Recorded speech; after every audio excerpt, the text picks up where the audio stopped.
বেরিয়ে পড়েছি প্রার্থীদের খোঁজে।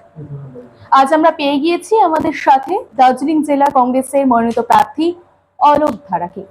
কথা বলবো তার সাথে।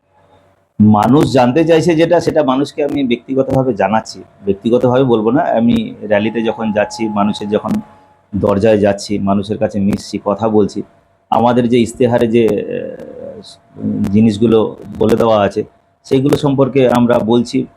পাবলিক এটাকে একসেপ্ট করছে, ভালো কথা বলছে, এবং বিকল্প যে চাইছে তারা সেটাও আমাদেরকে বলছে। ভালো লাগছে এটা শুনতে। এবার বিধানসভা নির্বাচনে শিলিগুড়ির যারা জনসাধারণ রয়েছে তাদের প্রচারে তো যাচ্ছেন, কি এজেন্ডা নিয়ে যাচ্ছেন এবং কি ইস্যু নিয়ে যাচ্ছেন? এজেন্ডা শিলিগুড়ি মানুষের সাধারণ যে সমস্যাগুলো, সেই সমস্যাগুলোকেই আমি ম্যাক্সিমাম নিয়ে যাচ্ছি, এবং সাধারণ মানুষ ওই সমস্যাগুলোর সমাধানই চায়, অন্য কিছু আর চায় না, আকাশ কুসুম কিছু চায় না। যারা চায় যে যানজটের সমস্যাটা মুক্ত হোক, শহরে ল অ্যান্ড অর্ডারটা থাকুক, ড্রেনেজ সিস্টেমটা ভালো থাকুক, স্বাস্থ্য পরিষেবাটা যেন ঠিকঠাক টাইম মতো পাই আমরা, পরিশুদ্ধ পানীয় জল যেন পাই আমরা, তারপর আমাদের নদীঘাটগুলো যেন পরিষ্কার পরিচ্ছন্ন থাকে। এই যে ইস্যুগুলো আছে সেই ইস্যুগুলোকে আমি নিয়ে যাচ্ছি, এবং এগুলোতে ডেভেলপ করতে যে একদম ব্যর্থ এই সরকার, ইভেন এমএলএ সাহেব এবং আমাদের মেয়র সাহেব, এনার দুজনেই যে ব্যর্থ হয়েছেন সেটা মানুষ বুঝতে পারছেন। ওনাদের কাছে অন্য কোনো আর এজেন্ডা নেই। এই সার্বিক ডেভেলপমেন্ট না করতে পারার জন্য ওনারা মানুষকে বিভ্রান্তিমূলক বক্তব্য দিয়ে বিভ্রান্ত করার চেষ্টা করছে। এটা পাবলিক বুঝে গেছে, এবং মানুষ সজাগ, পুরো একদম সব ঠিকঠাকই দেখছে পুরো পাবলিক। যদি শেষ প্রশ্ন করি, অলোক ধারা কি? অলোক ধারার পরিচয় কি? কেমন মানুষ?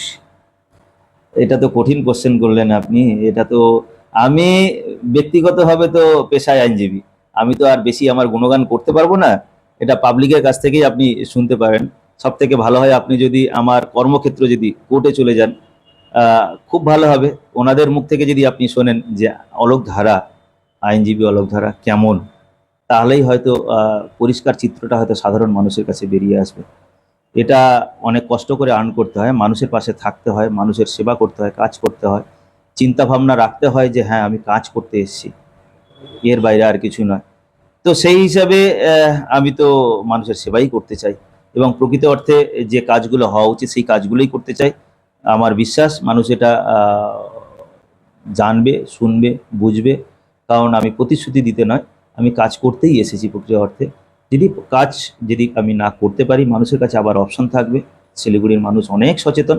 5 বছর পর আমি আর যদি কাজ না করতে পারি, আমি নিজেই আর ভোট চাইতে আসবো না। বর্তমানে দিনে যেমন আপনারা দেখতে পাচ্ছেন, কাজ না করতে পারার পরও ইস্তফা দেওয়া তো দূরের কথা, আবার ভোট চাইতে আসে। আমি অন্তত অ্যাটলিস্ট এটা কথা দিচ্ছি যে 5 বছর আমাকে সুযোগ দিলে আমি যদি কাজ না করতে পারি তাহলে আমি আর আসবো না, এটুকু আমি গ্যারান্টি দিতে পারি। সকলের উদ্দেশ্যে কি বলবেন, যারা নতুন ভোটার আছেন বা ভোটাররা আছেন তাদের উদ্দেশ্যে কি বলবেন? নতুন ভোটারদের কাছে শুধু নয়, সমস্ত শিলিগুড়িবাসীর ভোটারদের কাছে আমার বিশেষ আবেদন, আপনারা সজাগ, সচেতন। আমি জানি বিশেষ করে আপনাদের সমস্যার কথাগুলো আমি শুনছি, জানছি। আমি নিজেও সাধারণ মানুষ হিসেবেও সমস্যাগুলো দেখছি। আপনাদের কাছে অপশন আছে, আপনারা চিন্তা ভাবনা করে এই যে বেড়াজাল থেকে মুক্তি পাওয়ার যে সময় এসছে, সেখানটায় আপনারা সঠিক সিদ্ধান্ত নিয়ে যে আপনাদের পাশে থাকবে, যে আপনাদের মুদ্রা নিয়ে কথা বলবে, যে আপনাদের প্রবলেম নিয়ে কথা বলবে, যে আপনার পাশে সব সময় দাঁড়াবে, যে আপনাদের ডেভেলপমেন্ট করবে, তাকে আপনারা বিপুল ভোটে জয়লাভ করান।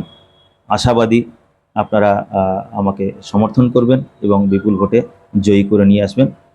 এবং এটুকু আমি বিশ্বাস রাখি যে আপনাদের যে আস্থা, তার পূর্ণ মর্যাদা আমি রাখতে পারবো।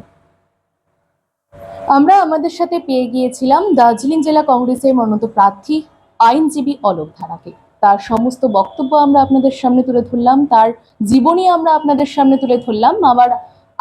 আবার চেষ্টা করব আপনাদের সামনে যুক্ত হওয়ার। ততক্ষণ পর্যন্ত চোখ রাখুন শিলিগুড়ি নিউজ লাইভ নাওতে।